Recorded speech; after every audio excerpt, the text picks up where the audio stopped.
The first thing on the agenda is actually, I'll look for a motion to approve the agenda. We will have a modification. Under item 11, closed session, we will not include paragraph C for the purpose of preparing for negotiations. That will be eliminated from the closed session. We will still have a closed session for purposes of deliberating about the sale or purchase of public properties. So is there a motion to approve the agenda as amended? Madam President, I move to approve the agenda as amended. Motion by Lynn, Second. second by Mark. Thank you. So the agenda has been approved. And first item on the agenda is student and staff recognition.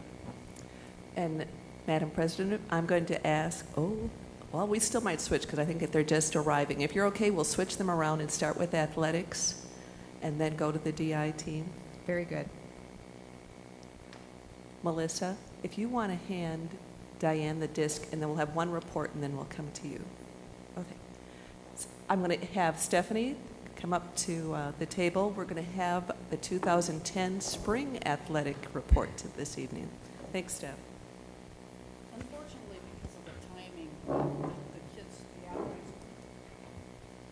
Unfortunately, because of the timing, the kids weren't able to be here. We ran late into June and didn't have time to prepare, so you're going to have to deal with me here for a few minutes. We started off a little slow, and I'll tell you slow, which was a good thing, and ended up, and our spring sports really prevailed this year. I'm going to run through the sports and then give you some figures that are quite impressive. For boys golf, coached by Bill Schaub and Aaron Haskins, we were conference champions. They had an excellent season, starting out by winning the Hudson Invitational in April. The Tartan Invitational, they finished second, and the Hayward Invitational third for the straight year. The team challenged Eau Claire Memorial for the conference all season long and beat Memorial 5 of the 7 conference matches and won the Big Rivers Conference title. Jack Holland, I wonder who that guy is, and Jordan Vitek received first team all conference. Ben Lewis, Luke Burbach, and Sam Stevens received second team all conference honors. It was a big step for the Hudson program, and in the regional tournament, Hudson played well and finished third, advancing to the sectional. And in the sectionals, Hudson played well again, but finished third, 2 strokes out of second and a chance at state. Jack Holland challenged teammate Luke Burbach in an individual playoff for the opportunity to go state. Jack Holland won to move on to the state tournament. He played well at state, shooting 78 and 79 to finish 17th out of 104 D1 players. The JV also won the Big Rivers Conference title by 15 strokes. Boys baseball, coached by Ryan Hubert, finished 4th in the conference. We're 5 and 7 in the conference and 9 and 15 overall. All conference honors, second team went to Corey Collar and Austin Lenzen. And all conference honorable mention went to Adam Dardine, Andy Edholm, and Jake Hayes. In girls soccer, we finished 3rd in the conference. All conference honors went to Megan Claflin, and second team went to Morgan Karras and Mackenzie Buck. Honorable mention went to Natalie Anderson and Tessa Bakken. In girls softball, what an exciting season they had. They did finish second in the Big Rivers Conference with a 9-3 record. They were 19-7 overall for the year. Abby Singerhouse pitched well for the team with a 14-4 record and earned run errors of average of 1.11. The Raiders softball team set team records. Devin Ducharme had hit 6 home runs back-to-back by Ali Kosick and Devin Ducharme, and 10 home runs by 5 different players. All conference honors were Abby Singerhouse and Courtney Whaley, and all conference second team was Devin Ducharme and Kendra Wittes, and all conference went to Betsy Ferguson. Boys tennis, coached by Dave Dahl, finished their regular season second in the Big Rivers Conference and moved on to subsectionals, which the team had a second place finish and 4th team at sectionals. Max Hawksford did continue on as a state qualifier. He was also named first team all-conference in singles, and all-conference second team was Jimmy Setzer, Jeff Dahl, Alex Lusick, and Andy Mitchell. Boys track, coached by Tom Klatt, were also all-conference, or were conference, Big Rivers Conference champions. And state qualifiers were Tyler Smith, Nick Schumacher, Matt Rudquist, Tucker Malika, Nick Lund, Travis Holden in the 200, and Will Johnson, Mike Congdon, Nick Shoemaker, and Nick Lund in the 400, Gabe Dwyer, Luke Westerbarth, Matt Rudquist, and Nick Schumacher in the 800 relay, and Mike Congdon in the pole vault, and Nick Lubinsky in the triple jump. 12 team members were named first team all-conference, 5 second team all-conference, and 1 honorable mention. Girls track were also Big Rivers Conference champions. The team sent 9 girls in 6 events to the state meet in La Crosse. State qualifiers included Angela Tipp, Katie Whitestein, Danny Krinke, Angela Tipp, Erica Tipp, Katie Thielman, and Jamie Lindstrom. All-conference first team, there were 11 named to that, and all-conference second team, 2, and 3 honorable mention. A few numbers here that I'd like to give to you for the end of the year wrap up the season in review here. We were 7 Big Rivers conference titles. In the conference, we won 7 Big Rivers. There were 45 athletes named all-conference first team, 41 all-conference second team, and 29 all-conference honorable mention. And we had state competitors in girls tennis, boys golf, cross country, boys tennis, girls golf, wrestling, gymnastics, boys swimming, girls and boys track. And a few numbers that I did run off that I thought were pretty interesting for the end of the year. Total students enrolled in activities at Hudson High School at the time that this report was run was 1,676. Student total, and these were athletes or kids, students in more than one activity, were 1,093. The athletic activity enrollment was 669. 293 of those were female, and 376 were male. And for clubs and different activities, there were 424, which came to the total of 1,093. So that's quite a feat in itself when you have 1,093 students out of almost 1,700 kids involved. So I'm proud of that fact. And the goal would be in the future is to get all close to 1,700 kids involved. Thank you.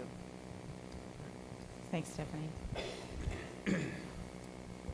Are we moving on to Destination Imagination, Sandy? Yes, and while I do a little intro, I'm going to ask our polar opposites to come on up, if they'll go by the mic here on the floor with their team manager, Melissa Olson. Global Opposites is a 5th grade Hudson Prairie Elementary Destination Imagination team, and this is actually the 2nd year that they have earned a spot at the this year it was the 2010 Global Finals, and that competition occurred on May 26th through 28th in Knoxville, Tennessee. And we're just very proud. They earned 6th out of 76 teams at the global competition. Congratulations, ladies. And they also want to share this evening something that kind of became a high point that doesn't happen at every single Globals, but they also were ambassadors to a 5th grade team from Guatemala, which gave them just a really unique experience that they also want to share with us this evening. So I'll let Melissa Olson, the manager, kind of take it from there. Thanks. I appreciate you inviting us here, and I thank you for your patience. We actually have all but one of our team members here. The other team member is on vacation, and I'd just like the opportunity for the girls to introduce themselves to the board. Hi, I'm Sarah. I'm Kelly Holm. Emma Olson. Sigrid Ellingson. Maddie Haynes. Maya Cook. And then we also have Kenzie Drace, who's not here today. The girls did have the opportunity to serve as ambassadors to a team from Guatemala. It was really a fantastic experience. Great friendships. They learned a lot about sharing things in common and differences and tolerances and collaboration. And I did put together just a little video that you're seeing right now. And clips of the year. The year starts off in September, and it goes to the regional competition, which is held in March, and then the state competition, which is in April, and then the international competition, which is held in May. And, you know, the world has changed, and technology is almost blurring geographic borders. And the U.S. has a history of economic dominance, and I think sometimes that tends to cloud our perspective. And I know that one of the things that we've been looking at here in Hudson is about the 2025 initiatives, and we talk a lot about preparing our students for the global future. And I think that if we intend to provide that education, we need to raise culturally literate, compassionate, prepared kids with a spirit of collaboration rather than competition. And globalization is more than buying each other's goods. It's more than competition. It's beyond that. It's really doing something good for and with each other. And these kids had the opportunity to meet this team from Guatemala, and lo and behold, if we didn't find out that they had their trip home delayed because there was a volcano, and then there was a tropical storm, and then there was a sinkhole in their city. And, you know, the girls were telling me, we wouldn't have, you know, we didn't even really know where Guatemala was before this, and we wouldn't have really paid any attention to that in the news. And now all of a sudden, we have these friends that are, you know, miles and miles and miles away, but they're real people that share similarities. And Destination Imagination is fantastic, and I really appreciate the support that we get in the district. And so I thank you for your support and your opportunity, and I think the girls do too, right? So thank you very much. Okay, and before you leave, I think we have certificates here for each of you.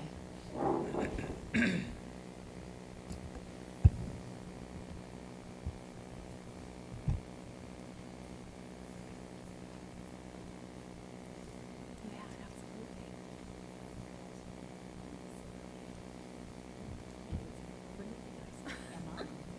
Not quite.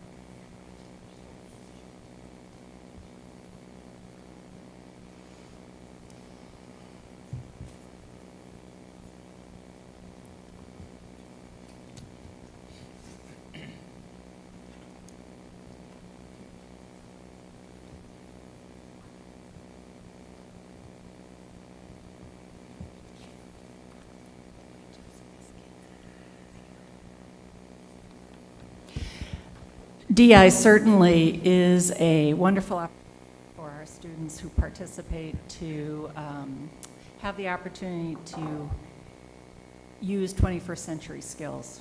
And Melissa, you did an outstanding job giving a rationale for our graduate learner outcome for global literacy. And the experience the girls had to be very rich with their Guatemalan friends. So thank you for advocating for global literacy and cultural awareness for other students as well. Okay, I think we are moving on to the superintendent's report. Mary. And I have the pleasure this evening to introduce you to our new principal at Rivercrest Elementary, Travis Behringer. Travis, will you come on up? Travis has spent a little time with us in June, overlapping with Pat Hodges, and now he is on board and learning about the districts, taking over at Rivercrest and moving forward. So, Travis? Yes, well, first of all, thank you for the opportunity to come here tonight and meet all of you, and I look forward to working with each of you. It's a pleasure to be here in the district. I've been gifted this beautiful building to come spend my days in, and can't wait for the students to get here and really begin the learning.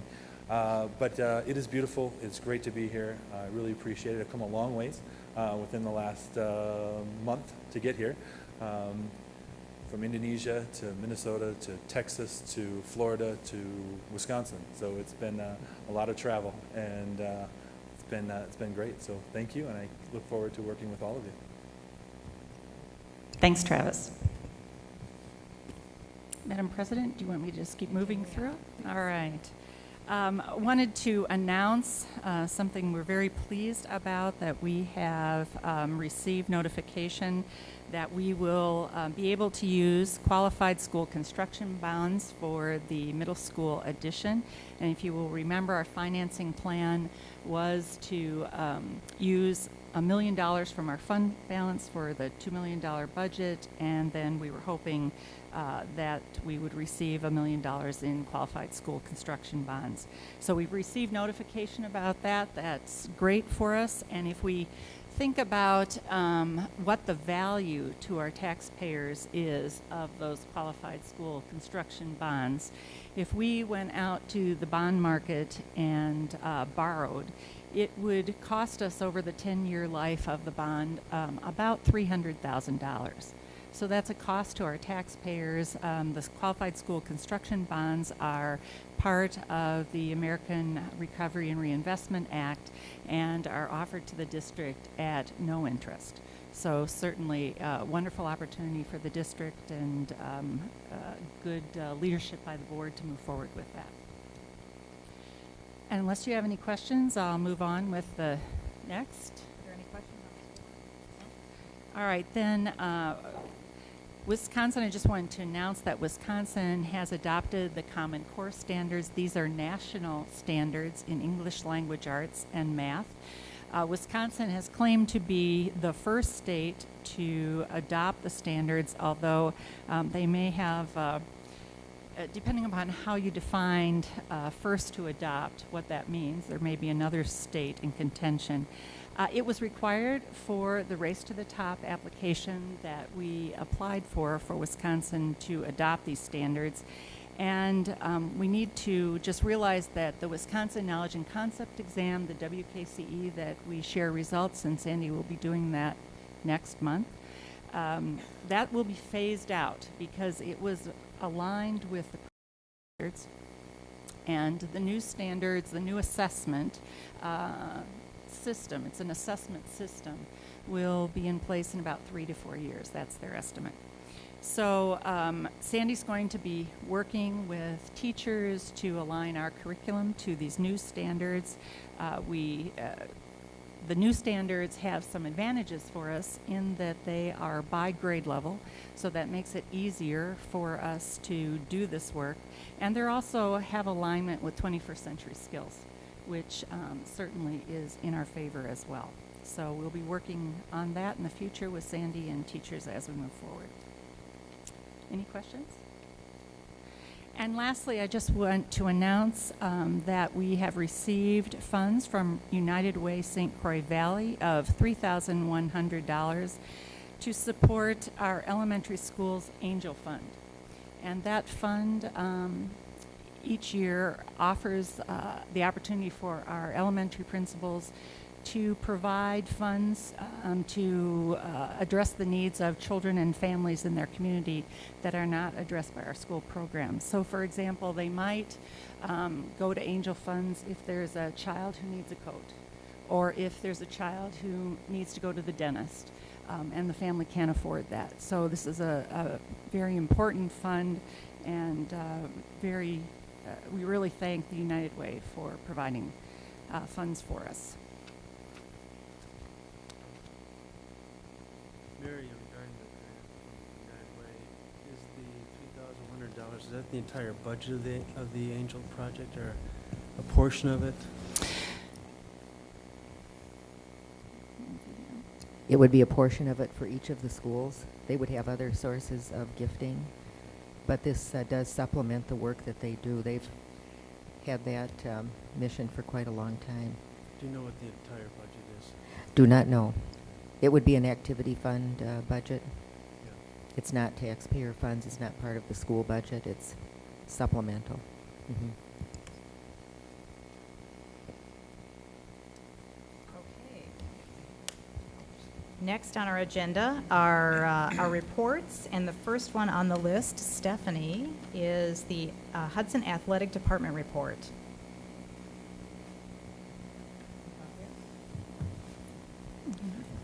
Thank you. Are you going to stand back there, Stephanie, or you want to sit here? Made it twice now, and I'm tripping up the steps. I'm making progress. You probably want to hit that button on the mic. It was up. It was up, so I told her to turn it off. Hit it again. Oh, goodness. Hit it again. The red button, yeah, it sticks out when it's on. There you go, now you're on. Okay, now, no, yeah, is it on? Okay. Okay, is there the welcome part of it? As we write the next chapter for our athletic programs, I have challenged the community personally, as well as the booster clubs and the associations, to support our school programs and become a member of what we can all call our own team. After 2 years of careful evaluation, I recognized a definite need of attitude change, leadership, and most of all, communication. So I have opened up that door. And have formed a Raider Pride Council to support and enhance the athletic experience for all of our athletes. This one did not have this presentation. I'm going to talk to you a little bit about, there is a slide that didn't get put on here. My apologies. It was the John Wooden's Pyramid of Success. And I don't know if you've all heard of John Wooden. John Wooden was one of the greatest coaches of all times, which recently passed away a few weeks ago. Won 10 out of 11 years of NCAA championships, and has formed, years ago, formed the Pyramid of Success. 30 years ago, I met this man, and little did I know that he would make an impact forever on my life. As I was playing Division I basketball at Drake University, my college coach arranged a private session with Coach Wooden, and spoke with us personally on a one-to-one basis, and basically tried to explain what the Pyramid of Success meant to us and how it would apply to life. He applied his philosophy to the game of life, and from this formed his pyramid. 15 years later, I felt compelled enough to take my high school basketball team when I was coaching and let them meet him as well. This pyramid of life, it's kind of thrown me here, sorry for the interruption here, but the pyramid of life I have applied through the presentation and formed this pyramid, or the Raider Council. The representation of and support for the athletic department's mission, being ambassadors for school athletic activities throughout the community, and communicating with other athletic-related organizations, both internally and externally. And we'll get into a little bit more about this here in a little bit. Sharing our expertise with the athletic department to enhance existing programs while providing feedback, promoting Raider pride, and ensuring the integrity of Hudson athletics through teamwork, good sportsmanship, leadership development, and respect for others. We then talked about, I had a meeting with all the booster clubs and organizations on June 30th, and explained to them what our priorities were as a high school department. And one of them is we looked at our mission. And through this council, we have broken down the mission and looked at that, and looked at sportsmanship, pride, determination, commitment, integrity, work ethic, all while living up to the challenges placed in front of them and taking pride in the tradition that is Hudson High School athletics. We then took a look at our vision and what the Hudson High School district, the department, would look like in the next 10 years. So we did I did a 10-year vision with the help of Steve and Terry Wilcox, and Terry kind of basically telling me, I was feeding the information to Terry, and she was kind of downloading my brain, is what she called it. So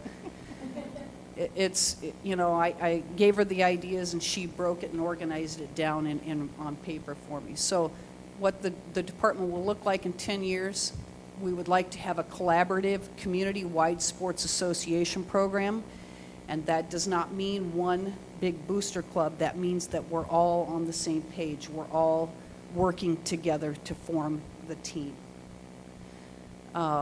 This would mean that all associations and booster clubs work together in alignment with our programs and the middle school programs. And when I speak of the high school programs, that means the middle school programs as well, because that's an important part of the transition. And to develop student athletes who live the following. And then I've read those: the sportsmanship, pride, determination, commitment, integrity, work ethic, all while living up to the challenges placed in front of them and taking pride in our athletic programs.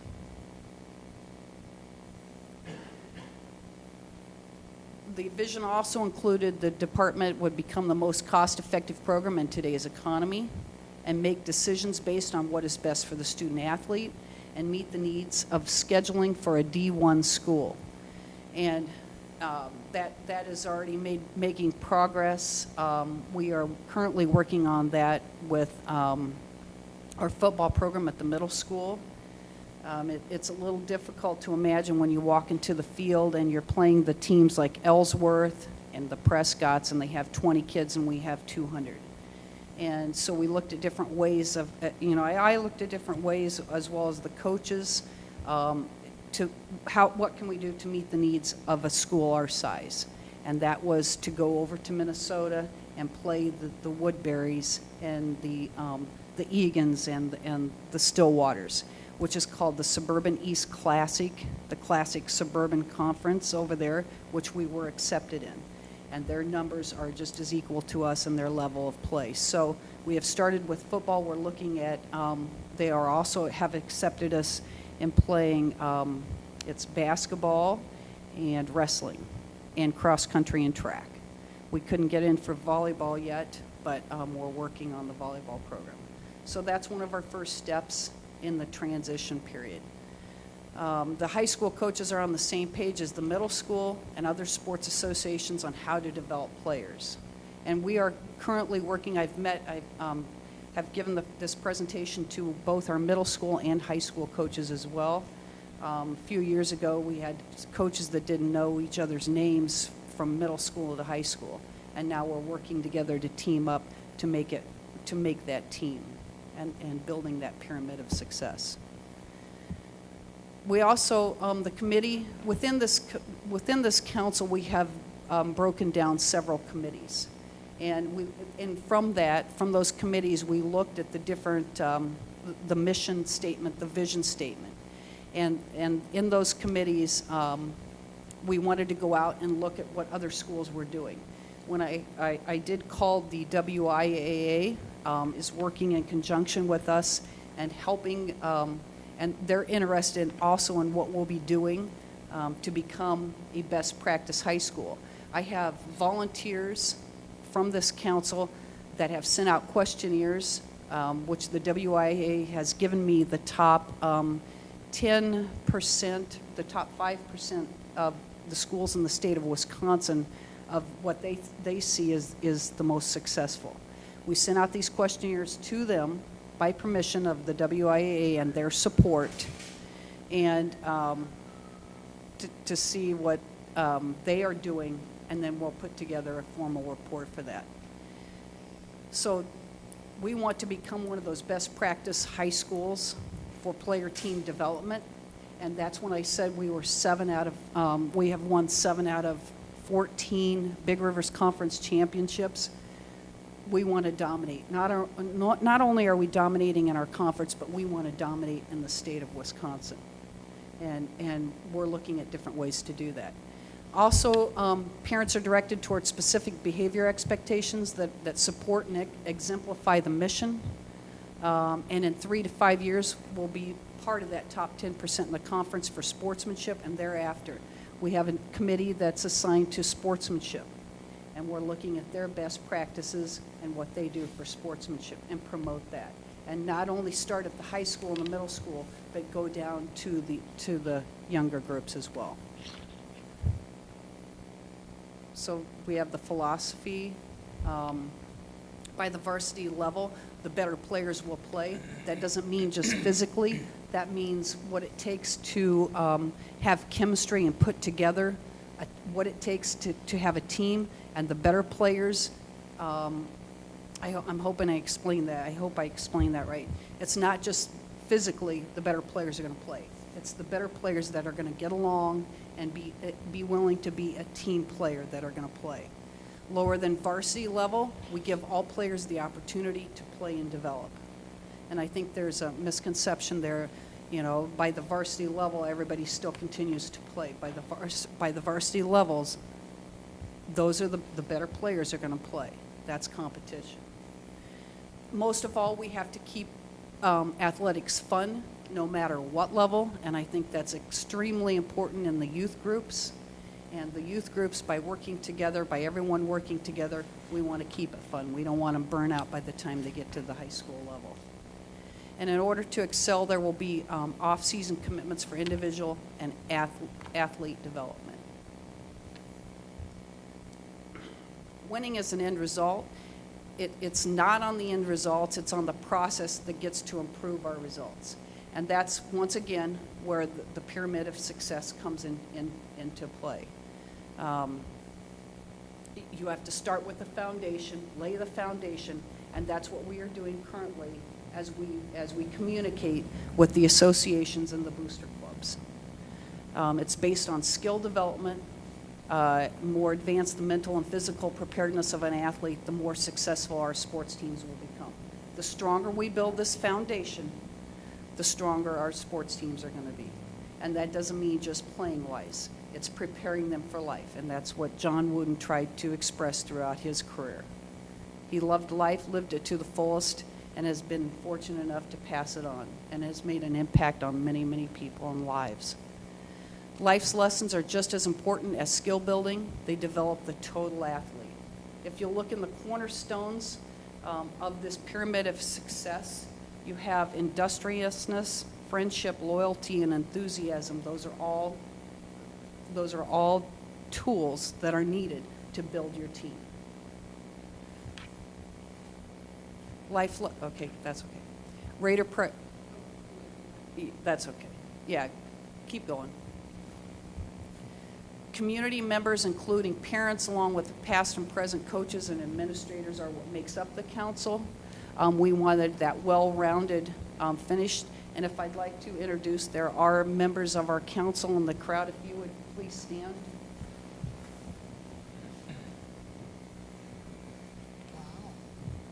These are strictly volunteers. They have already volunteered many, many hours of their own time. They have a vested interest, whether it's past or future, of Hudson Raider athletics. And they definitely have a passion and have already put in countless hours in helping us prepare and build the pyramid of success. The different committees that are coming out of this vision, we have different committees. There are several. It seems like we keep getting more and more, but there's a communications, a sport and coach best practices, like I told you about, athletic code and governance task force. As we got in, we are breaking down every piece that you can possibly imagine. Right now, I think, Paul, did you say there were close to 30 booster clubs and associations in town here?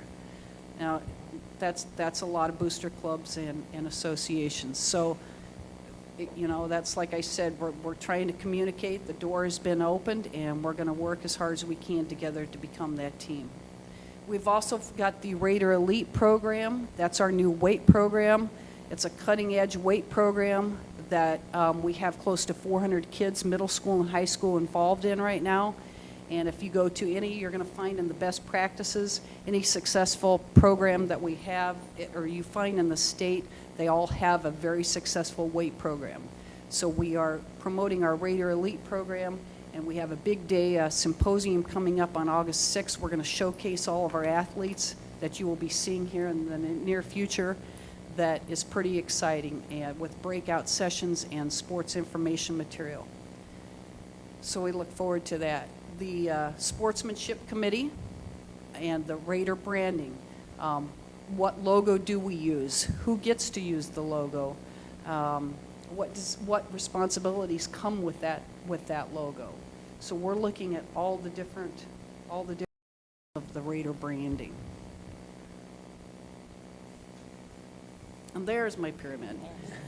That just messed up my whole speech, but we're getting on track here. This is, I have a couple personally autographed pyramids from Coach Wooden that I take a lot of pride in.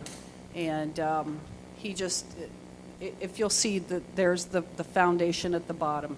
And when I was working on this council, putting together this council, Mr. Lucas and I came up with a theory that right now that the pyramid is just turned upside down. And we want to get the foundation, we want to build that foundation and turn it right side up. So that's what we're doing with the council. And I just want to personally thank those that are volunteering and putting in the many, many hours, how much it is appreciated.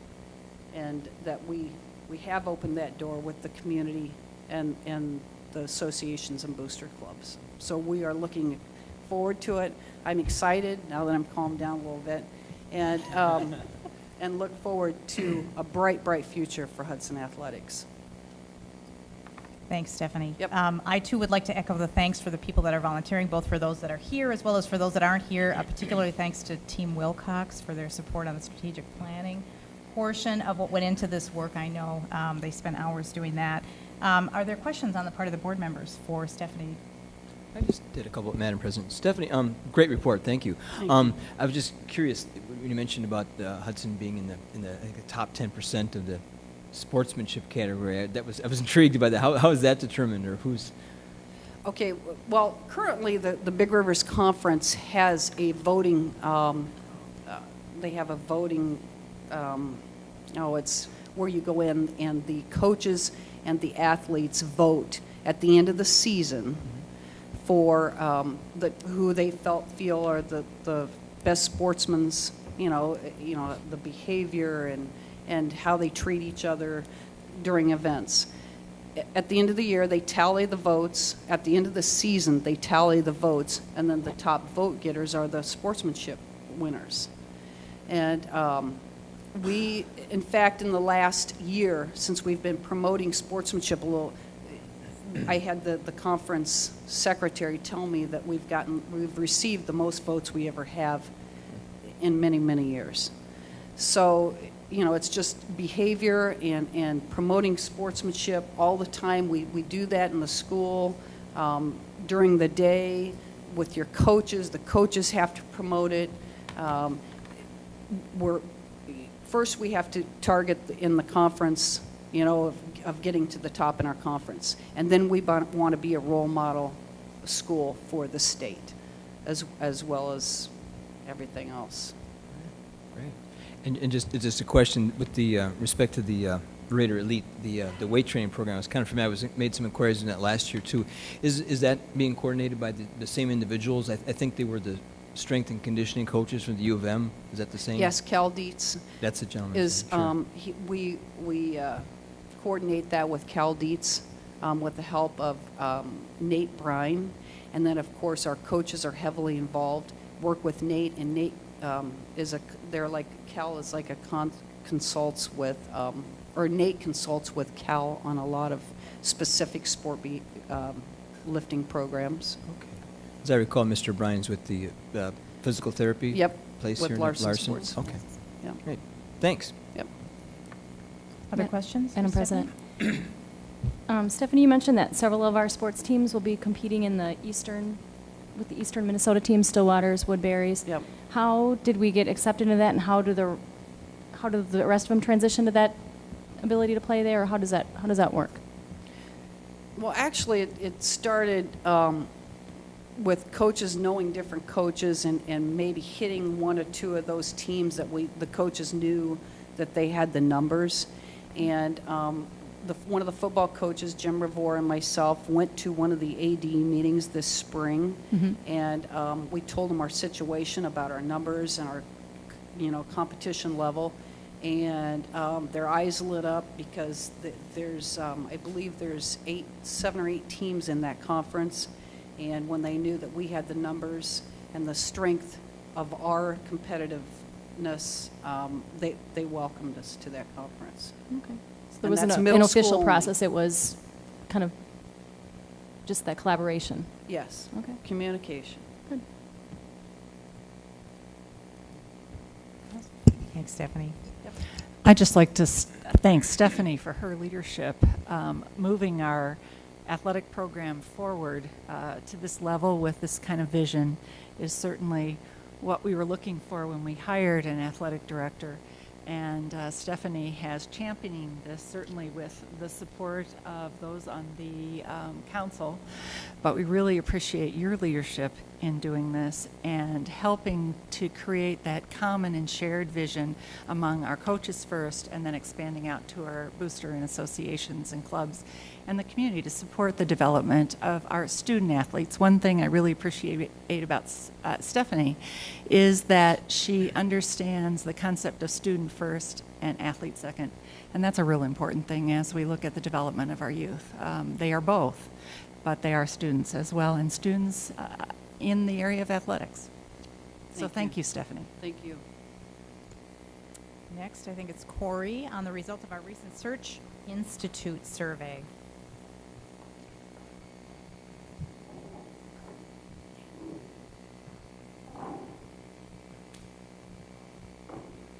Thank you. Board members, tonight I have Dana Cranbill with me to our alcohol and other, I'm looking right at the sun here, I can hardly see you.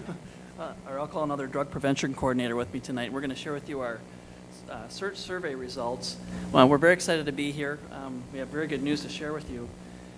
Just a bit of history. We've completed this survey every 5 years dating back to 1985, so some of you may have recalled previous presentations. And just to refresh your memory a bit, the survey is a research-based framework that identifies basic building blocks of human development. First, I just want to talk about the relationship to HSD 2025. There's a real strong connection here to our HSD 2025. The 40 developmental assets and the 24 risk behaviors that are measured tightly aligned to 2 of our skill areas quite nicely. The thinking skill area, where we talk about students having the ability to effectively apply thinking skills through complex problems and to develop skills to reason through complex problems. This is maybe viewed a little differently, but it's the same way when you're thinking about developmental assets and students' ability to effectively do that. The next slide talks about life skills, and there's a direct relationship here as well, because we want students to be respectful to themselves, to others, and take responsibility for their behavior. So this does give us one more measure of that kind of, at least where we're at today compared to past data. The next slide talks about really just the overview of the fact that there's 40 developmental assets, 20 of them are internal assets, 20 are external. We have 24 risk behaviors that were measured as well. And so the survey is going to really give you an overview of how we did on all those items. We're not going to go into great detail, but I can share with you that this is the report we get back from them. So there is extensive analysis of that. Back in 2005, we saw an increase, out of the 40 assets, we saw an increase in 10 of those 40, which was a 25% increase.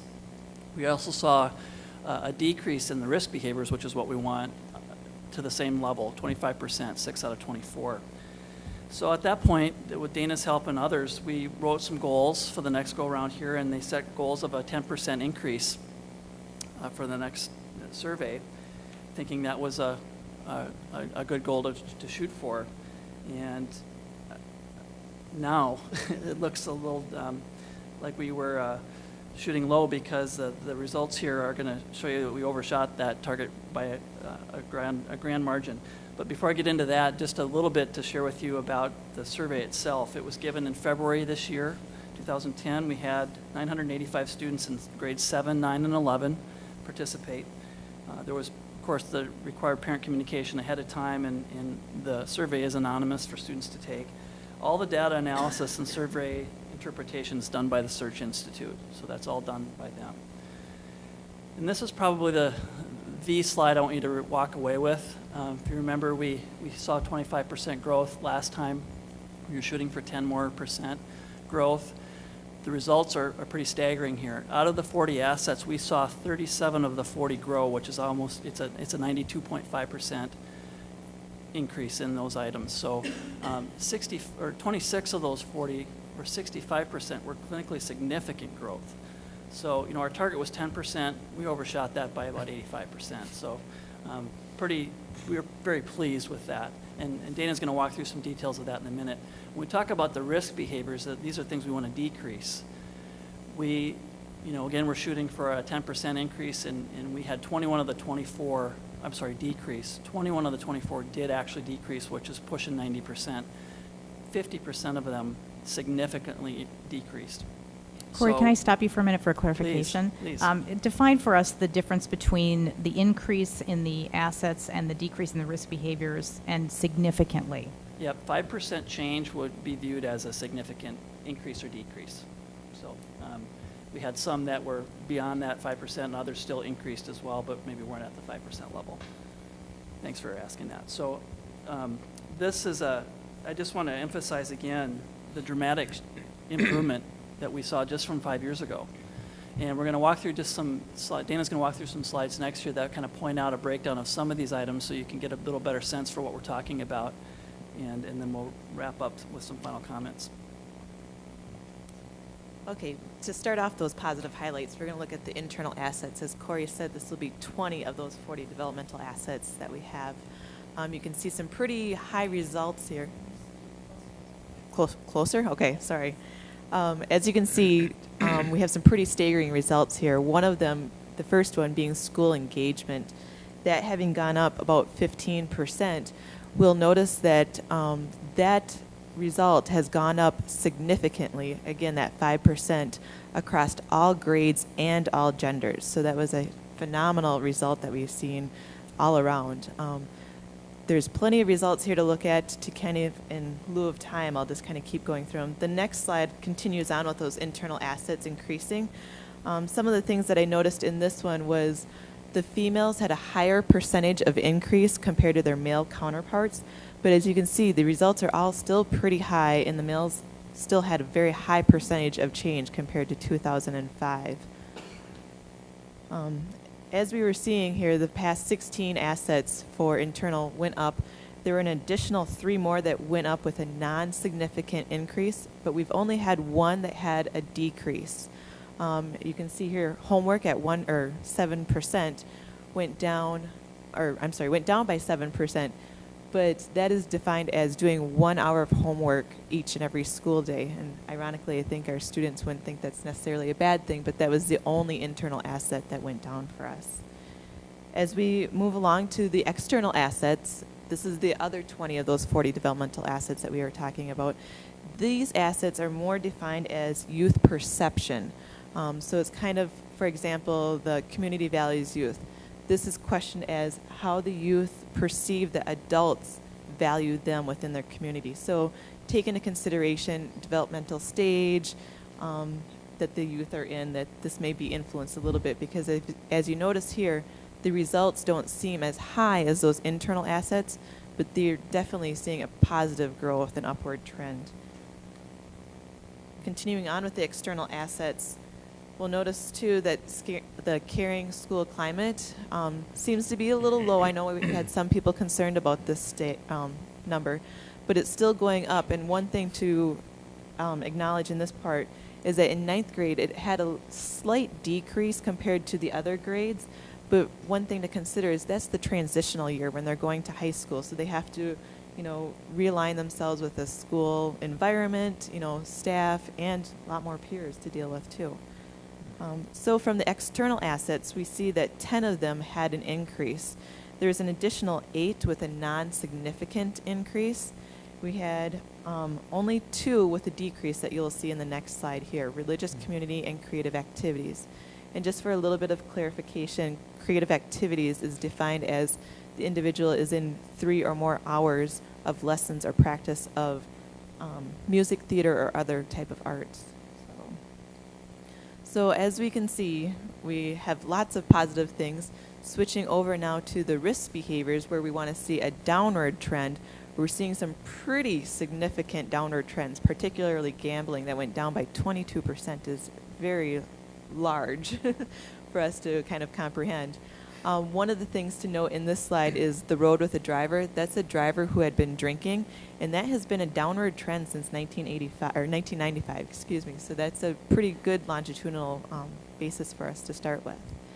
Continuing on with the downward trend of risk behaviors, we see plenty more that obviously are reflective of different things, activities, efforts, interventions that all of our schools are doing. For example, the skip school in the last 4 weeks, we see that both our middle school and high school are taking active efforts in reducing the truancy rates. So I believe that's pretty reflective of what we're seeing all of our staff, school, and community focusing on. So here we have, of the 24 risk behaviors, we see that 12 had a significant decline, with an additional 8 with a non-significant decrease. We had only 2 risk behaviors that had absolutely no change, and as you'll see in the next slide, we had 1 with a decrease, or I'm sorry, an upward trend. One of the things I want to point out here is if you look at this slide, it's only a 1% decrease. That's not a significant value, and I apologize for this graph being completely disproportionate. My technology skills may not be the best, but one of the things regarding this category is this is a psychiatric disorder, and within our school district, all psychiatric disorders are referred out to community services. So that's not something that is dealt with within our school.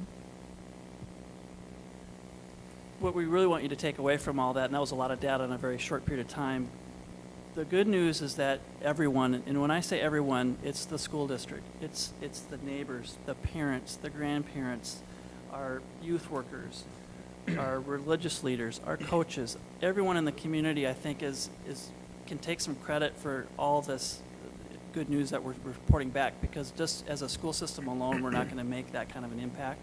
So what it tells us is the efforts we're making to collaborate with our community agencies and our parents and all those other groups I just mentioned is paying off.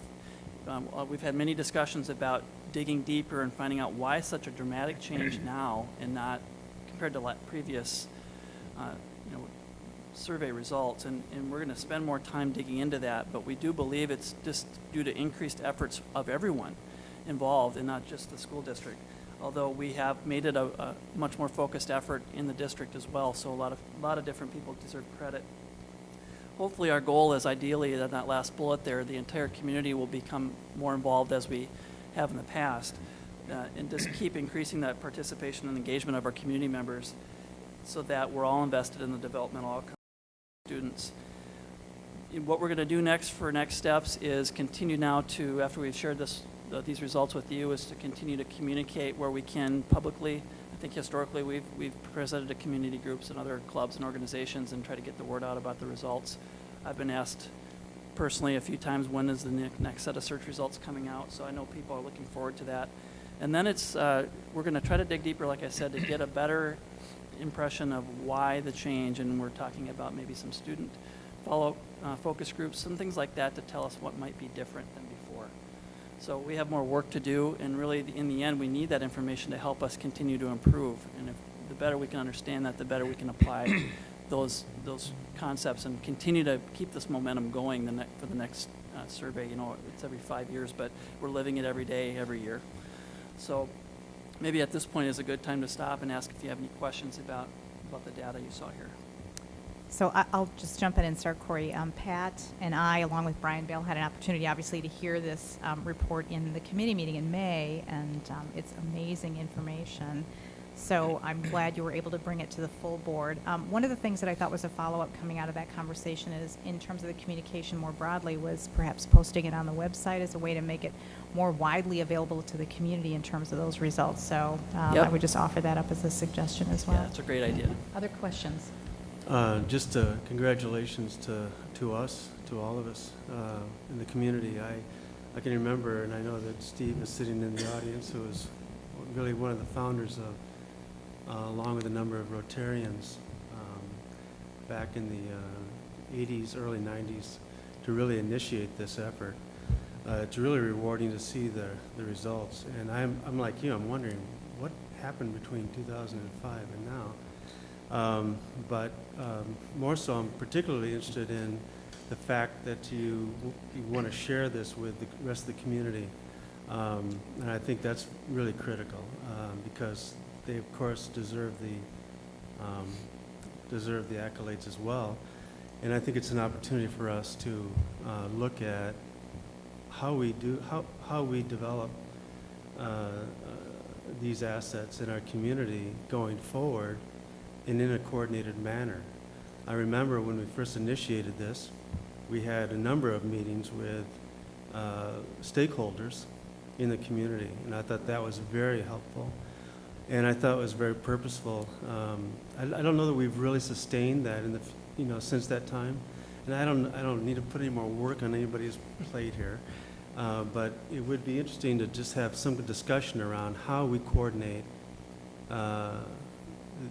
developing assets in this community. So, I think I just thought back of Stephanie's just report and how she's trying to coordinate something on a larger scale. In my mind, this trumps athletics. So, I mean, it goes really hand in hand. But this is something that I think is powerful for our community. So I do connect it back to our HSD 2025 as well, and the strong effort we've made to collaborate outside the school district. And I think we're starting to see now some indicators of that really becoming a regular, expected kind of process. And that'll only continue. Now our next step is to keep communicating that, which will hopefully strengthen those connections and bonds and maybe add some new ones in as well. Other comments or questions from the board? Madam President, I have a question. I didn't see drug use as one of the measured risks. Was it one? I know I saw alcohol specifically, but I don't remember seeing drug use. Go ahead. Sorry, I know it's a specific Yes, question. each individual drug is actually measured by the search survey. Okay. Some of those were a non-significant measure. That's why it was not posted in the the PowerPoint Okay. here. There were a few, such as inhalant use, the alcohol, the riding with a drunk driver. That was all listed there. Okay. But all of them did have some type of decrease, just not a 5% change. And that's why Okay. it's not listed. Well, great work, great information. Thanks for sharing that. Yes, Madam President. Just a couple of comments. First, way to go, Dana and Corey. Great report. I actually especially like the way the information was presented. I'm a guy that likes the graphs. That helps me visualize what's going on. And I would agree that changing some of these assets behaviors 10% would have been a reasonable and worthy goal. I wouldn't have thought that you were necessarily aiming low. So I mean, terrific job. Just the one, I guess, final point I want to make on a slightly less, I guess, positive note, just is that, when I do see things like the, still 2/3 of the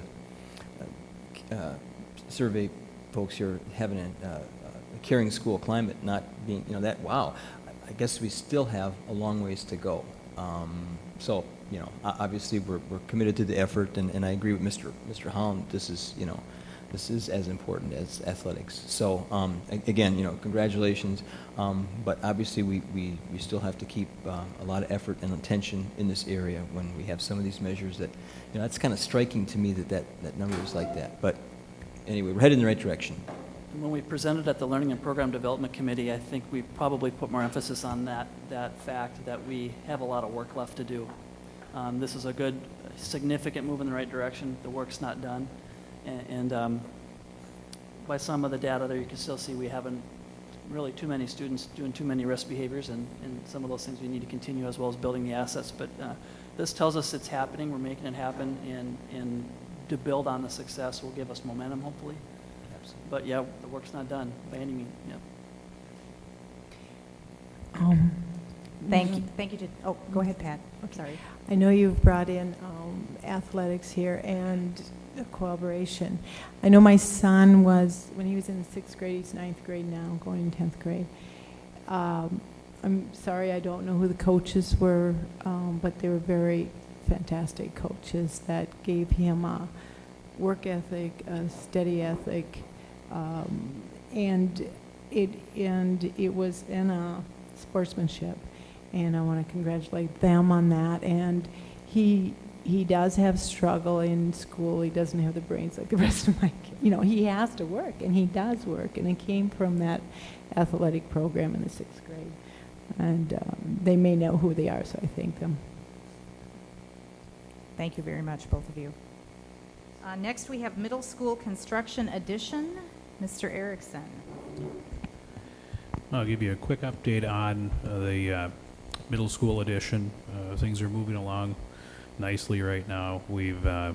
Soil borings have been completed on the site, and we will have a little bit of excavation to do, but that was again planned into the budget, total budget for the project. We've had a small committee choose interior things such as carpet, tile, paint colors. We've had a safety and logistics meeting with bringing the middle school and Hudson Prairie together just to discuss staging areas for construction, making sure that our students are kept safe and that we've got adequate restrictions to the construction area, and also really moving the staging area of the project over closer to the middle school. Actually, we were looking at Hudson Prairie, but we felt it best to move all of it over to the middle school where we've got older students. We'll also incidentally have some extra eyes out during noon duty just to help with the safety aspect as we'll be building when school's in session. The sub-level at this point has become an alternate, meaning that we are, with the sub-level included, we are a little over budget. It's not to mean that it's totally out. We'll still consider it as more bids come in. In fact, tonight you'll be approving a steel structure bid, and that particular bid is under budget. So that's good news. But we'll still consider that sub-level as we go through the process. The second bid package will be towards the beginning of August. Our first bid package is the structural steel, and the second bid package are going to be the majority of the rest of the project. So things such as HVAC, masonry, those types of things. And that will be reviewed by either Facilities and Grounds or the Finance Committee, depending on the timing. But because of the board meeting being mid-August, and that's when we're looking at starting construction, so we don't delay, we will not go to the board with that full package, but we will review it at one of those two or both committee meetings. Just want to add a clarification, Tim. Got a little nervous when you said over budget. I want to explain what that is. Yeah. So if you get spend a little more time on that, because we're Sure. not over budget. Sure. We're not over budget. This is a part. The budget is a dynamic part of any building project. You have your conceptual budget. You start with that, and again, the sub-level piece was something that was considered after the conceptual budget. That was something we felt would be needed if we can get it at a reasonable cost, certainly, and include it within the budget. Then we would do that.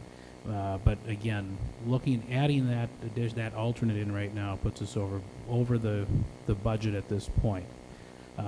Structural steel, when we look at that piece happens to be about $20,000 under budget.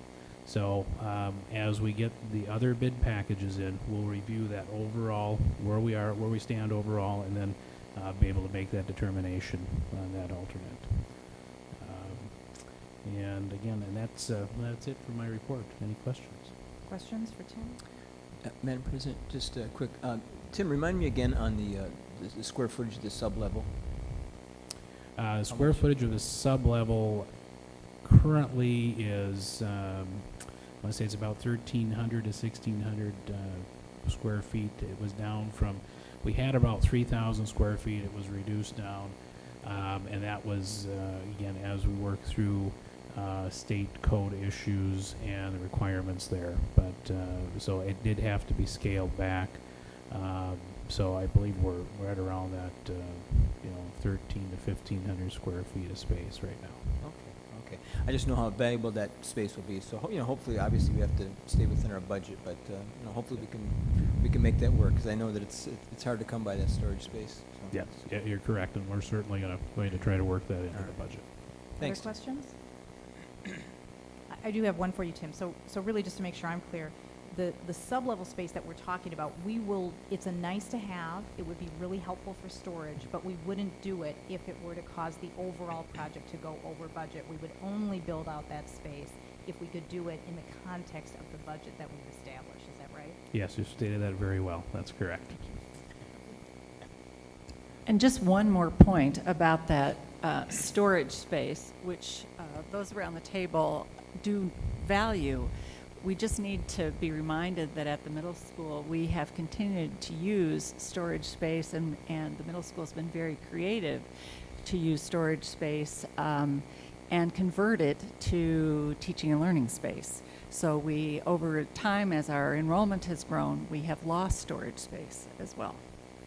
That's right. Yeah, storage space in a growing district, as Mary said, as you accommodate the number of students coming in and you start to convert more of those spaces that you previously had for storage, they go away. And that's what we're experiencing right now across the district. Madam President, if this is going to go over budget, can we discuss this as the possibility and see how much over budget and see if we can accomplish this anyway? Can we bring it up for a vote to include it? We'll continue to update you on the progress and where the budget is in relation to that sub-level. Because I think it would be important for us to look at it, because to build apart from this, or that we need it or whatever, is going to cost more than to make a little basement and put it in. On where we're at. That's what I feel. So I hope we can really look at this, not just throw it away. Thank you. Thanks, Tim. Sure. We are moving into topics for action. The first item on the agenda is new policy 5134, prohibiting bullying by students. Nancy. Okay. And speaking earlier of developmental assets and risk behaviors, this kind of fits in that category. The school bullying prohibited is a new policy that was considered at some length by the Personnel Committee.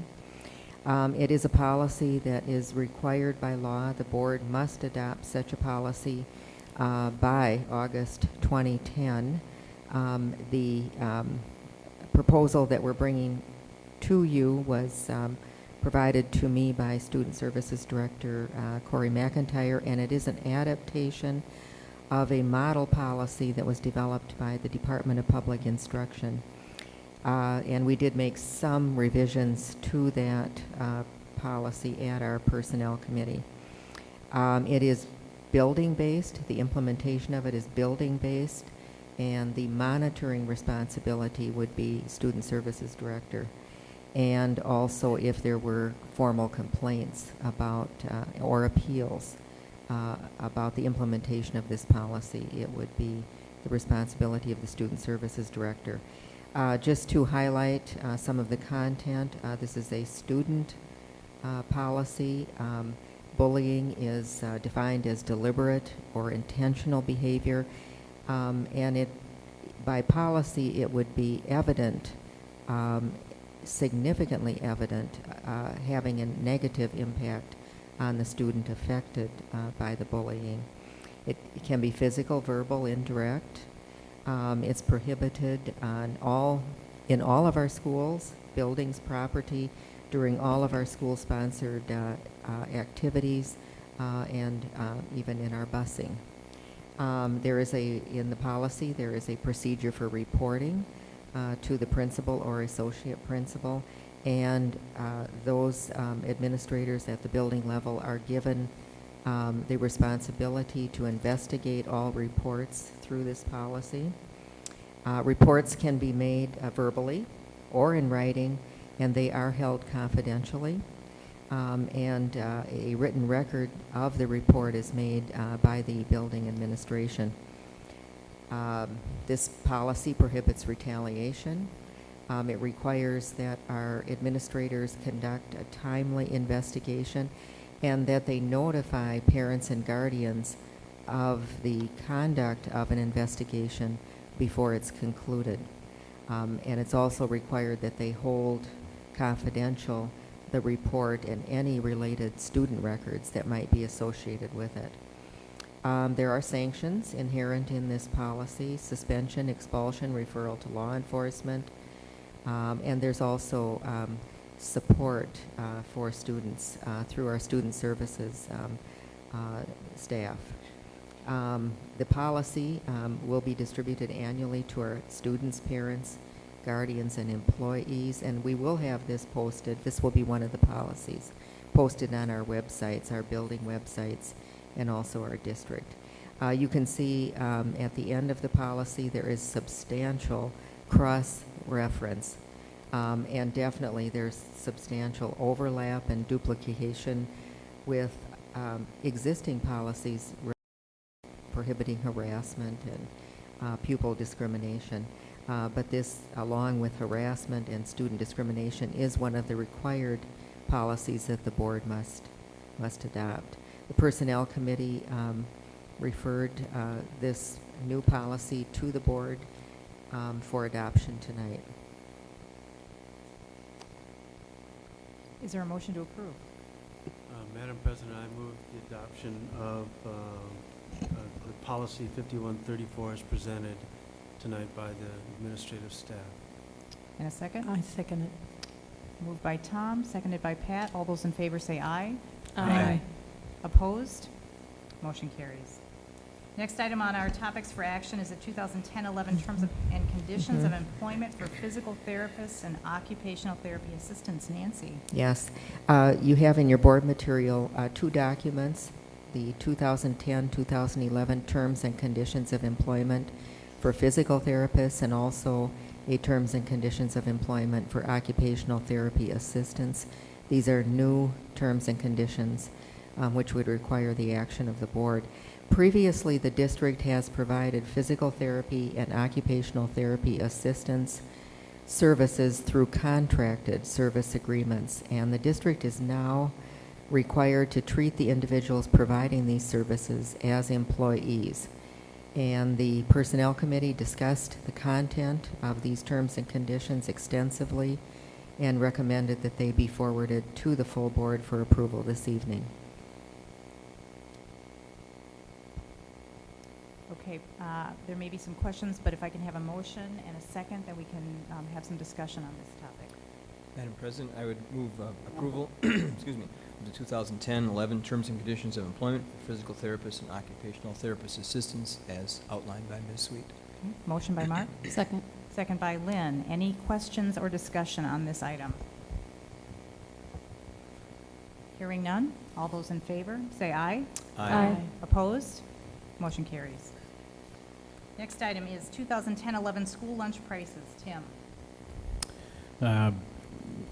Myself and Peg Aller, Child Nutrition Services Coordinator, were reviewing budgets and the meal prices for the upcoming year. And if you recall, last time we had an increase, was in 08-09, and we increased prices 10%. So we did go a year without an increase, and again, now we're looking at an increase again to keep the nutrition services program healthy and as a standalone program financially, so that it isn't subsidized by tax dollars. We feel that just about a 2.8, 2.9% increase is necessary to do that. Some of the other data that was collected for this is we look at CPI during that time, since the last increase in 2008 has risen about 3.3%. So the increase that's being requested is under that. Fuel surcharges, when we get above $3 a gallon, then we're paying for fuel surcharges of about $3 a case on our delivered food. So we do have some added costs. 15 districts in our region were contacted, and at that point, 60% plan to have an increase of anywhere from 5 to 15 cents. And many of the others had an increase the previous year. Looking at the overall CISA 11 schools, our prices are still running below average, and we feel that this increase is necessary to keep our program financially healthy. We'll go for questions. Is there a motion and a second, and we can have discussion on this item? Madam President, I move to approve the prices for the 2010 and 11 nutritional services. Okay, motion by Lynn, Second. second by Mark. Any discussion or questions on this item? Madam President, I have a question regarding, the state of our economy right now. In that, I'm wondering if we've seen an increase in the free and reduced usage of that program in our lunch program. Yes, we have seen an increase in free and reduced applications for the program. And so it's safe to say that, if this becomes overly burdened for somebody, they certainly may qualify for that program, which would bring the prices in line closer to what they can afford in those situations, I assume. Yes, yeah, if they qualify financially, they would qualify for free and reduced, and we do make an effort to get that communication out there to parents. Other questions? I have one for you, Tim. In regards to the free and reduced lunch, which are subsidized, is the money that we receive from the federal government or the state to pay for the free and reduced lunches, does it keep pace with what our costs are? It depends on which program you're talking. If you're talking breakfast, the regular lunch, but what we've seen is most of those are reimbursing us. Yes, they are covering our costs. Okay, so we're able to pass through. So if we were to increase the prices here, presumably because the costs are going up, we would be able to recover that same increased cost for the free and reduced lunch students then. Yes, for those that are applying for that program, we'd be able to recover our costs for that. Thank you. Okay, hearing no other questions, all those in favor, please say aye. Aye. Any opposed? Motion carries. Next item is the steel bid package for middle school addition. Tim.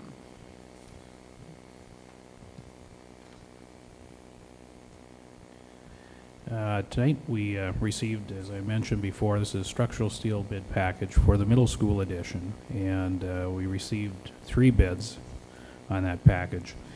And again, that package is under the line item budget for structural steel by about $20,000. So we're very pleased with that. We're recommending steel structures in this case out of the 3 Daigle Brothers steel structures and Red Cedar steel erectors were the 3 bidders on this package. And incidentally, steel structures is a couple of $100 higher than the low bid of Daigle Brothers. The reason we're recommending steel structures is that their bid was as we had asked, and that was to furnish and install the structural steel. We feel that's a risk management standpoint. We would like to have the furnisher of the steel also install it. That leads to less questions, less misunderstandings along the way. And incidentally, we also use steel structures. We do have a track record with them as they were here for Rivercrest as well. So we're recommending steel structures. Is there a motion?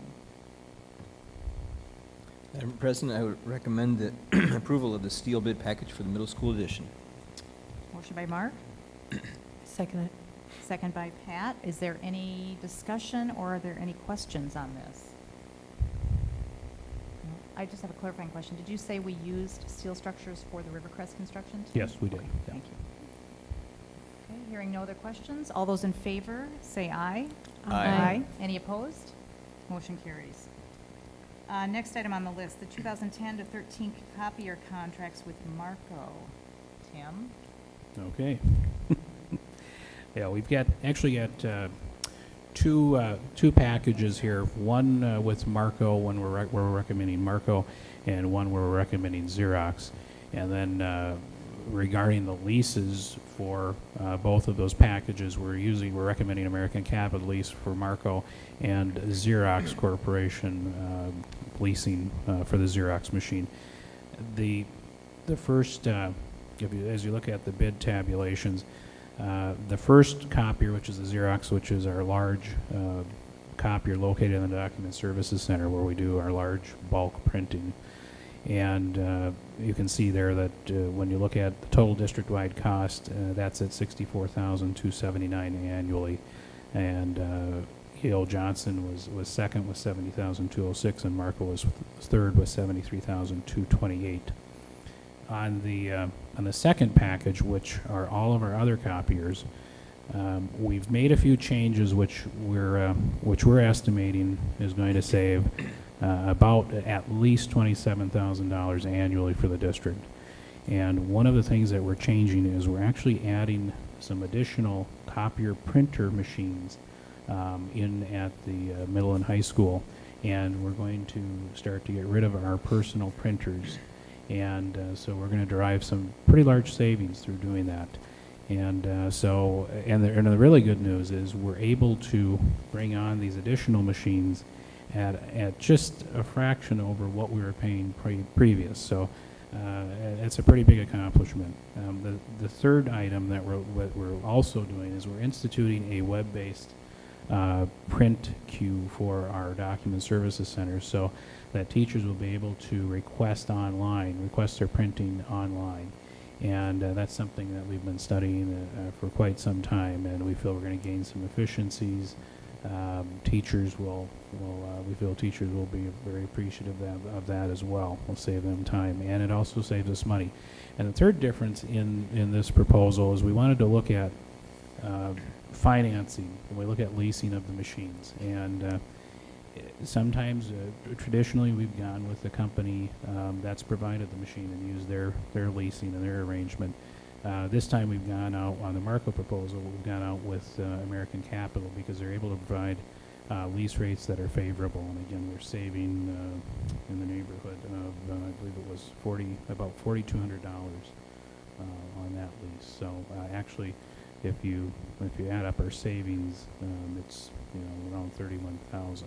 So we had some pretty good results. So again, we're recommending Xerox for the Document Services proposal, along with Xerox Leasing, and Marco for the Marco proposal, along with American Capital.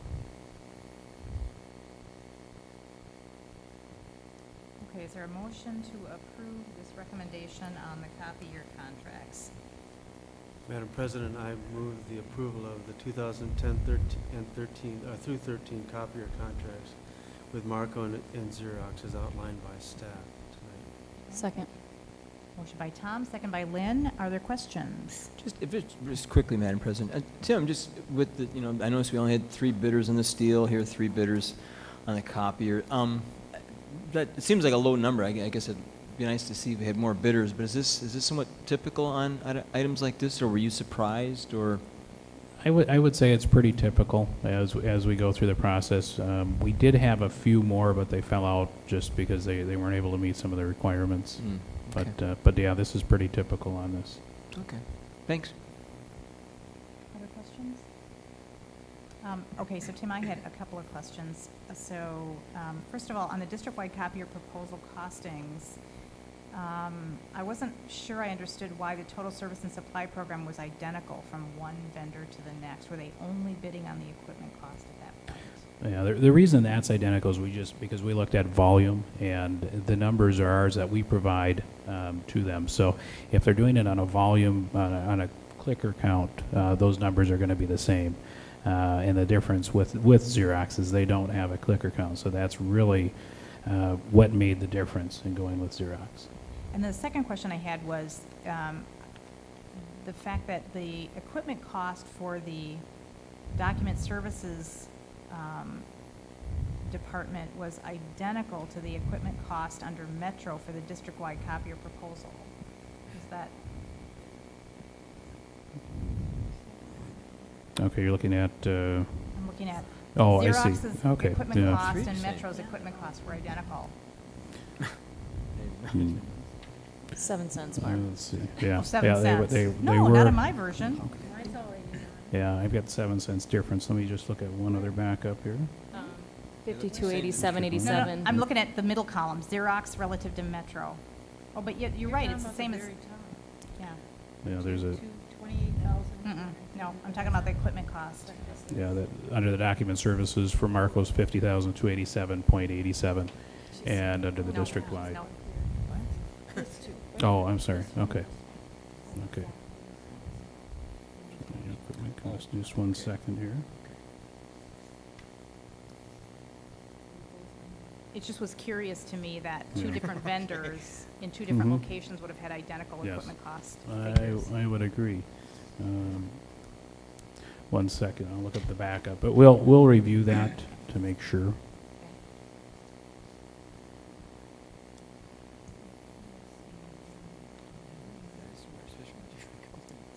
Tim, do you have the information in front of you? We can move on to the consent agenda items and come back to this? Or we Yes, can- if you want to go back, I'll take a look through this to Okay. make sure. Okay, very good. So we are on the consent items now, on the topics for action. If someone would like to make the motion and include the specific language on the expenditures.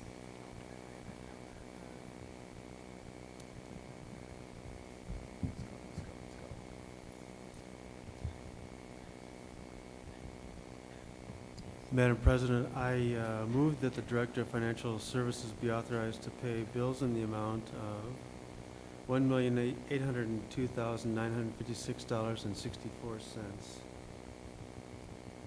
And all the other consent agenda items. And the other consent agenda items. Yes, thanks. Thank you. Mr. Holland, motion by Tom, Second. second by Lynn. Any questions? All those in favor say aye. Aye. Any opposed? Motion carries. All right, Mr. Erickson, are you ready for us or not yet? We can move on. I to wish I committee. could say, yeah, I don't appear to have the additional information I need to review this. If that stands as correct, which I believe it is, but we'll review and get back. So a motion, back to the motion on copier contracts. All those in favor say aye. Aye. Aye. Any opposed? Motion carries. And Tim, you'll just confirm for us the... Yes, yeah, I will confirm that. All right, so we are on to committee reports. The first one is the Finance Committee, and Lynn is going to provide that report in Brian's absence. Thank you, Madam President. The Finance Committee met on Monday, June 28th. Present were board members, Chairperson Brian Bell, Lynn Robson, and Dan Chernahoy. We had a financial investment update. We reviewed our investments, the rate of return on those investments, and the collateral for those investments, and also reviewed the priorities with which we made those investments, which were based on last year and the financial conditions we were going through, which were safety, liquidity, and the rate of return of those investments. Second on the agenda was a preliminary review of the 2010-11 budget. Third was the middle school addition and financing update, which the superintendent reviewed in her report, covering the $1 million in qualified construction bonds, as well as $1 million in fund balance to cover the $2 million project, which, as she noted, will result in substantial savings to our taxpayer. Fourth on our agenda was the school lunch prices, which Tim covered under our topics for action, and the copier contract, which we just discussed. Are there any questions for Lynn? No? All right, next on the agenda is Facilities and Grounds. Tom? The Facilities and Grounds Committee met on June 30th, and all of the members of the committee were present. There were two agenda items. The first was the middle school construction update, which you've heard in detail tonight, so I won't repeat that. And the second item was that we moved to closed session for the purpose of deliberating about the sale and or purchase of public property, and that was the conclusion of our meeting. Okay, thank you, Tom. And finally, the Personnel Committee meeting. Mark? Thank you, Madam President. Personnel Committee met Wednesday, June 30th. On our agenda was the 2010-11 terms and conditions with respect to the occupational therapist, physical therapist, occupational therapy assistant, contracted services, which we talked about earlier. Of course, as you said, we will not be contracting now, they'll be now district employees, so we had the terms and conditions discussion there. We had discussion for the bullying policy.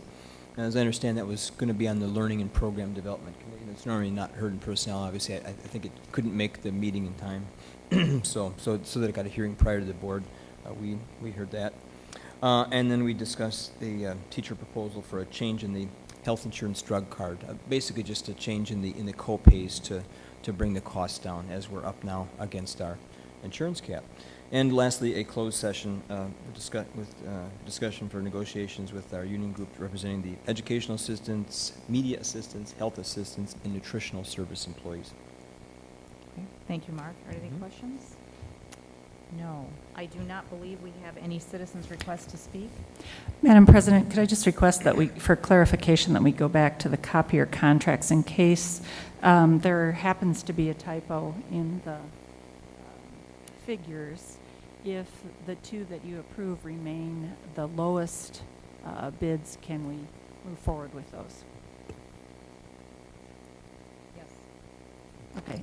If there's a change, we will certainly notify you, and then if there is a significant change, we will bring it back to the board.